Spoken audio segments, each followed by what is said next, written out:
I hated how this cake came out. It was actually one of my biggest cake disasters, and I'm going to tell you why.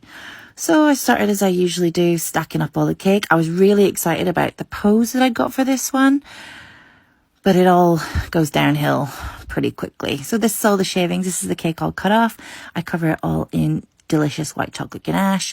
As you can see, the head isn't very sturdy, but we're going to come back to that in a little bit when I tell you about why I hated this cake so much. So then I used some dark chocolate ganache to cover up all the body so that it was nice and firm.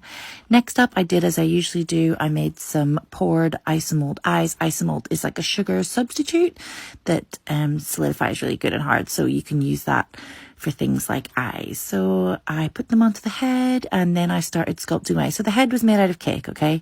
It's not made out of polystyrene. It's made out of cake.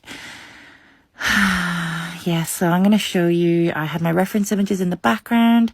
I was so happy with how this head was looking. I was like, I always struggle when it comes to heads and people's faces, but I'd spent so much time, right? Bearing in mind, this is the week before Christmas and I really don't have much time to work on this cake. So I was staying up till like midnight, 1 o'clock in the morning, just to make sure that I got every detail on this cake right, because Wednesday is the girl of the moment and Jenna Ortega is beautiful and I wanted to make it look creepy, but also beautiful.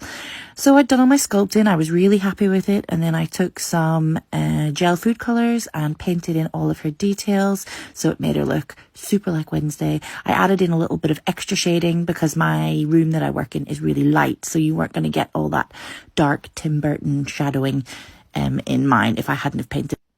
And it's looking really good. I'm really pleased with it. Oh, I think you can all guess what's about to happen. Anyway, I continued painting, and actually, I've told you all before, painting is my least favourite bit of this process. I always feel like I'm going to ruin it. But anyway, look at that face. Oh, I put on each individual eyelash. And what I didn't show you was that I dropped her head. Yep, dropped it on the floor as I was going to put it onto the cake. So obviously, I couldn't put that on the cake because I've dropped it on the floor. So I had 2 hours to make a new face, and unfortunately it was nowhere near as good as the original, which was really upsetting. See, it's fine. It still looks like a person, but it doesn't look like Jenna Ortega, and it doesn't look like Wednesday. So I'm going to spin it and just say that this is my interpretation of Wednesday, even though we all know it's just because I dropped it on the floor. Anyway, I added in all of these little tiny details, and this is how the cake came out. I was so disappointed in the finished result, but hey, it did still resemble her, and it was like 2 days before Christmas and I hadn't wrapped a single present, so I had to know when to give up.